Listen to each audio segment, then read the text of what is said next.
Welcome to another episode of Fabitgarage. So on this episode, I'm gonna show you guys how the rear suspension is coming together, and we're gonna fabricate a shifter to clear everything inside the car. But before I get too deep into the actual build, I want to say thank you to everyone that's been watching, everyone that's been sending messages, everyone that's been asking questions, everyone that's been subscribing especially, because I am trying to reach that 100 number so I can change the URL on the channel. I appreciate you guys. So hopefully by doing these videos, I can show you guys how things are done, show you guys my project and give you guys something fun to watch, especially if you're a car enthusiast. This is the type of stuff that I enjoy watching, and car enthusiasts like watching. So yeah, here's the driver's side suspension. I don't have the coilover in yet, so I have 2 zip ties holding it up, just so all the stress is not on the boot, because when the suspension drops, it kind of kinks this boot a lot, and I really don't want to put a lot of stress on that boot. So I just have it 4 zip ties holding it up. But came out pretty good. All the bolts are still not fully tight. They're just tight enough where I can turn this alignment bolt and move it in and out. But I'm not gonna be trying to get the alignment closed until brakes, wheels, everything's on the car. So, and then once everything's on the car, then I'll bring it in, I'll get the alignment close, and then I'll drive it into work. And at work, we have a nice top of the line machine where I'll be able to do a professional alignment on it all around. So, but yeah, so here's the Monster Miata axle shaft. Here's that wheel seal I told you about. That goes in pretty easy. You just basically line it up with the back of the spindle, and you just tap all around with a little hammer, and it goes right in. It doesn't go in extremely tight, so it's not anything bad to do. Monster Miata hub that we pressed in on the last episode. Everything's moving nice. I already filled the rear diff with fluid. I did use, so this, they recommend 80-90. That was back in 97, I believe, that this came out of. So I went back into a 97 Cougar, which is what this came out of. And they recommend 80-90. And if you have limited slip or track lock, you have to put the additive. So I'll show you guys. That's the additive, friction modifier. There's a part number if you guys need it. You have to add that. But instead of using 80-90, I actually used Redline 8140, I believe. So after 99 or 2000, they switched from 80-90 and they went to 140 because they were having issues with noises, I guess. So I just basically I had it on the shelf, the 8140, so I just used that. It should be fine. This is not gonna be a daily driver, but it should be fine if it's a slightly thicker gear, as long as you put that friction modifier in there to make sure that you're not gonna damage your limited slip. But so that's all set, that's full. I sprayed the wax on the fill plug, and this wax, as you can see here, it looks like it's running, but it's actually dry. Well, it's not dry, it's tacky. And this is why this works really good, is if you put a little scratch on there, right, with your nail, like that, when it gets warmer out, that'll actually soften up a little bit and then close itself. So anything like alignment bolts, sway bar, bushing bolts, any bolt under the car, really, it's a good idea to spray that wax stuff. And what that does is that protects it from building rust. And the reason why I did it here is because I want that keyway for the ratchet to be nice and clear, so that way if I ever need to open it up, that's not full of rust. So works really good. We use it at work. I'll show you guys again. I already showed you once on my other video, but this is the stuff I use. There's a part number. Just type this number into Google, eBay, Amazon, and it'll come right up. It's not the cheapest thing. It's about $15 to $20 a can, but it works awesome. A lot of body shops use that. So, okay. So yeah, now you might ask, why is there blue tape on here? I wonder why that's there. Well, it's kind of a somewhat funny story. So I used to work with this guy named Steve. This guy is, I tell you, out of everybody I worked with, Steve is one of the best people I've ever worked with. And he actually used to do this tape thing, which I kind of adopted. So basically, I used to work with him at a repair shop. Great guy, would love to work with him any day of the week, no questions asked. I will work with him again any day. He used to put tape on everything, and I was like, what is he doing? So he would put it in a car. He would, do a tire rotation. He would put the wheels on. He would put a piece of tape on the wheel, and then he would go on to doing other maintenance stuff like oil change or cabin air filter or whatever. And then I realized that the reason why he did that is that is his way of remembering how to go back and tighten things, which is an awesome idea, and I use it all the time. So when he's, done with all the maintenance stuff and he's ready to pull the car out, he will be like, look at the wheel and see that little piece of tape on the center cap and be like, oh, I forgot to torque the wheels. And so he would take the little piece of tape off, torque it, and out the door the car goes. And it was funny because he did that with everything. Cars came in with, bulbs out in the back. He would have me go in the car and, check out the bulbs.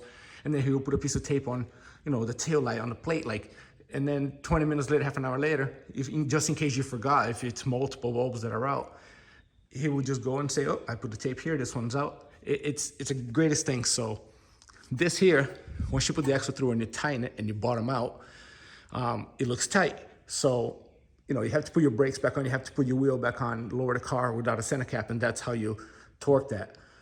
So, this is a huge project. What are the chances that it looks tight and I do everything and I forget to torque it? Pretty high, because this is not a car that's going tomorrow. This is a project. So I put a piece of tape there so that way when I get, close to torquing that, I'll see the blue tape and I'll be like, oh, forgot to torque it. So I do that. I actually use that at work a lot. And Steve, if you're watching this, I appreciate you. That was one of the best things I've learned from you. The tape trick, it will be with me forever. It's awesome. So guys, if you ever need to tighten suspension bolts, if you do a control arm and you didn't fully tighten it yet, and you're gonna move on to something else before you fully tighten it, because especially bolts like these, you have to tighten them once the car is on the ground because of the bushing, like upper control arms like that. You can't just tighten them right now, because when you put the weight of the car, you're gonna kind of put all the stress and you're gonna tear that bushing. So bushings like these, you have to get the car all the way to the car. You have to lower the car on the ground and then you tighten that. So the tape trick, again, leave it loose while the car's on the lift, do your work, put a piece of tape here. That way when you look under the car, you see that big bright blue tape. Oh, forgot to tighten. It works awesome. So I'm gonna show you guys the shifter. It's in the car. I haven't really went in the car and played with a shifter to see when I select my gears, if it's gonna hit, especially first, third, or fifth, if it's gonna hit the radio or anything. So here's what we're gonna do now. I already showed you guys everything that's going on the rear. I am ready for a lower control arm on the passenger side, because mine was actually pretty bad and the bushings were all falling apart. So I say, I'm just gonna order a new arm. Everything else is good, so I'm waiting for that to come in. I ordered the exhaust kit. I'm waiting for that to come in. I'm waiting for a lot of things to come in, so I'm gonna move on to small little things in the meantime. So let's lower this car, get in it, and see what that shifter is all about, see if we're gonna have to modify anything or not. We are inside the car. So as you can see here, I have an aftermarket steering wheel, but I will be putting the factory one back on. Aftermarket steering wheels look cool, but if something happens, I really would like to have an airbag protect my face. So I'm just gonna go back to the factory steering wheel. I actually just put this on here because I was driving. So I actually own two Miatas. I have an NA that I actually daily drove, and I'm gonna get ready to clean that one up and sell. That one's got very little rust. If I was to do a V8 swap on an NA, that's the car I would do, because that car is very clean. But I just have a thing for NBs. I just love the NBs. Yeah, the flip-up headlights are cool, but that's about it. I mean, I don't like it when the headlights are open. It just looks like a frog to me. When the headlights are closed, it looks cool, but I like the back of the NB better. I like how the interior on the NB is much, sportier, newer. So I just have a thing for NB. So that's why I'm building an NB, and I'm gonna get rid of the NA. So the reason why this steering wheel's on here is because when I bought that NA, this came with it, and because I was daily driving the NA, I wanted to have the airbag because the connector plug is the same for both airbags. So I took this steering wheel out of this car, put it on that because I was daily driving it, and I had airbag on the other car. But now that that's going for sale, I ordered a factory NA steering wheel with an airbag so I can sell it to whoever, and then I'm gonna put the NB steering wheel back on here. Here's the shifter. So I had to cut here. I'm gonna cut this straight here, but the reason why I cut it like this is because I wanted to leave these two Phillips here, because that's what holds that end, right? See the two there? So I like to preserve that if I can. If I can cut a little closer here and leave these two screws, I'm gonna leave that, because then everything will be nice and tight. There's a shift knob. So first, it barely clears, but it does. But if I put this here, then obviously, so if I put second, bump this in there, it's just kind of close, it hits it. So the shifter is gonna have to be a style kind of like the Monster Miata, where instead of coming up and over, it's gonna come straight and up. It'll come from the side instead of from the top. So we are gonna have to modify it. So we have first, second, third, fourth, and go to jail or fast. It depends if you get caught or not. If you get caught, you go to jail. But so we're gonna have to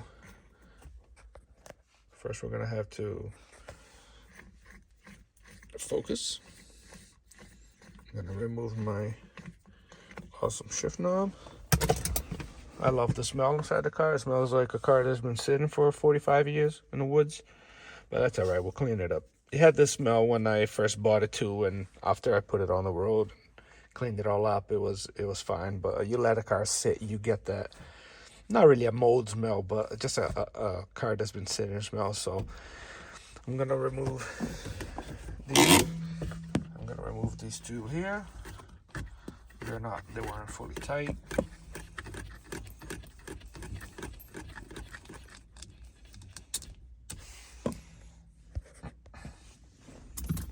There, remove the other one. Now I don't know what this shifter came out of. I don't know if this shifter came out of a Fox body. It might have came out of something else, but it's got this bushing like all around. But this comes off.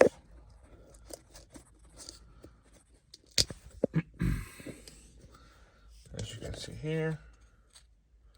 So I'm gonna have to see what I can do with this. I'll probably reuse that, but I don't know if I'll actually reuse this block here. But so we have the shifter out. I'm probably gonna, my plan will be, I'm gonna lay this here now, see if I can show you guys. It's hard to do with one hand, but so I'm probably gonna heat this up and bend this at a straight 90, and then I'm gonna cut this here and weld it to the side here. And what that's gonna do, that's gonna allow, instead of coming straight down like it was before, it's gonna come like this. So when I go to first gear, it's gonna come out and up instead of coming up and hitting here. You know what I mean? So you guys will see as I do it, you understand a little better. But basically, it's just gonna come out and then up, at kind of an angle. It's basically what the shifter that Monster Miata sells. But again, this is a budget build. I'm gonna try and make everything I can so I don't have to spend the money, because at the end of the day, I want to build this as cheap as possible price wise, but I'm not gonna hack and do, you know, shit quality work and zip tie everything just because I want to be able to be proud of what I'm building, you know what I mean? So yeah, let me get to modifying the shifter, and I'll keep you guys updated on every step so you can have an idea.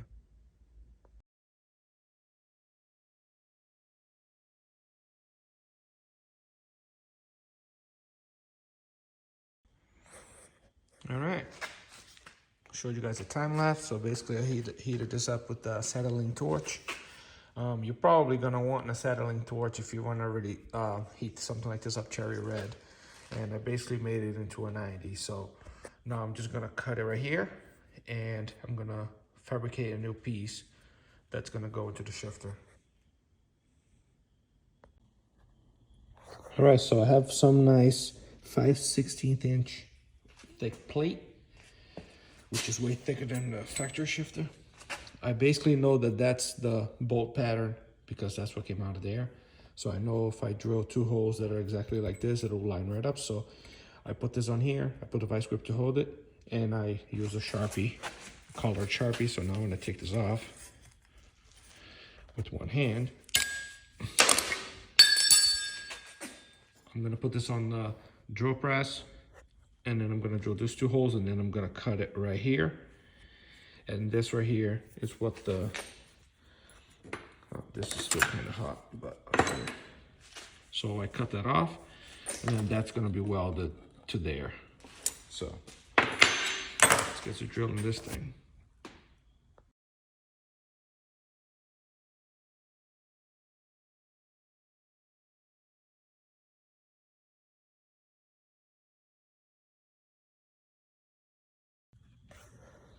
Well, as you can see, lines are perfect. So we know that's gonna line up. I'm gonna cut right here, and I'm gonna fill this notch in with weld, and then we're gonna weld this to that.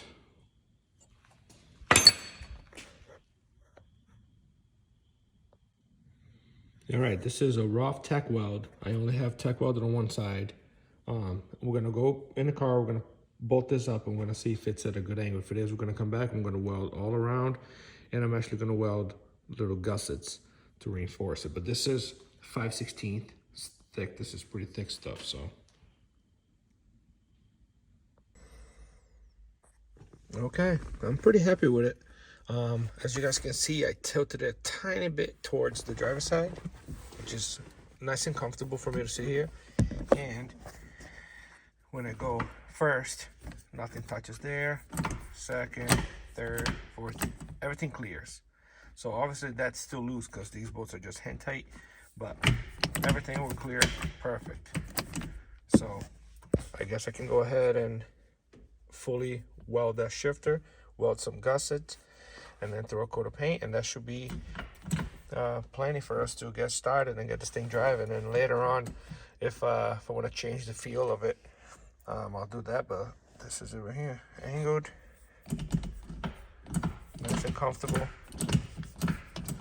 perfect angle for my hand, honestly. So let's get this thing off, finish welding, throw a coat of primer and paint, and we're done. Well, we have a shifter already to fully welded. So basically, fully welded all around. Let's see if I can show you. Fully welded all around, and then I went back and added welded gussets on both sides, so it's nice and beefy, nice and thick. So I put a coat of primer on it. Now I just threw a coat of gloss black. I'm gonna let this dry overnight. It's getting pretty late. And then I'll be basically just bolting this up. I'll be putting a nut here to stop the shift knob right where it's lined up with the, first, second, third, fourth. So I can lock that nut in and then lock the shift knob, and then that'll be pretty much all done. So I'm gonna show you guys one last thing before this video ends, which is how much I had to cut on the inside of the car. Okay, so I'm gonna show you guys how much I had to cut in here. So if you look at the center of these 2 holes here, I basically cut about 2 inches. So from all the way down there to the center of this hole is about 2 inches. So that's all you need really. So take this bolt here, put a line here, measure 2 inches. That's how much you're gonna cut. Mine over here is a little less than 2 inches because I didn't cut it perfectly straight from under the car, because I thought I was gonna have to cut more, but I'm actually just gonna leave it like this because you're never gonna see it and I have plenty of room. But you can actually cut, probably you get away with 1 3/4 inches. But yeah, so if you need to know how much to cut to be safe, just put a line here, put a line here, measure 2 inches and cut a square.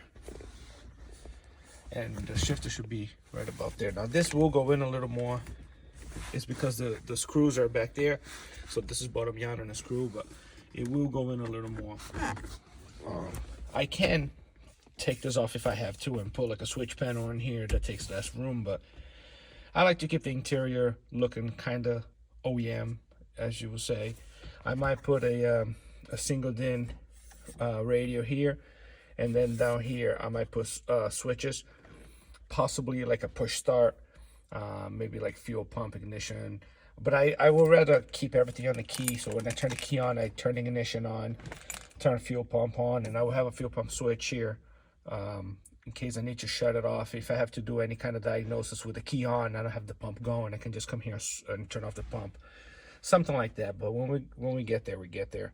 But yeah, so the shifter's drying, and there was somebody who specifically asked me how much I cut, and before I gave that person an actual answer, I wanted to make sure that I wasn't done cutting. And now that I have the shifter made, I'm pretty happy with the 2 inches each way. Should be plenty of room. So there's your answer for now. It all depends if you're gonna make your own shifter like I did, but even if you get the Monster Miata one, that's all you're really gonna need. So yeah guys, this week was a little tough because I had some family stuff going on, so I didn't have a ton of time to work on this car. Plus I'm waiting for a lot of parts that I ordered online, so I can't help it as far as delivery. But I'm gonna try and do every little thing I can in between. I'm gonna try and release a video every Friday as I promised, just to keep you guys, you know, on track. I don't want to just disappear and then show up a month later with another video. I like to post every Friday, post a video for you guys to have something to look for in the weekend. So yeah, so for this week, this is it. I'm not sure what we're gonna do next week yet as far as the build, because I don't know what parts are coming in first or not. So I guess you're gonna have to wait and find out. But once again, I appreciate you guys. Thank you for watching, and see you guys on the next one.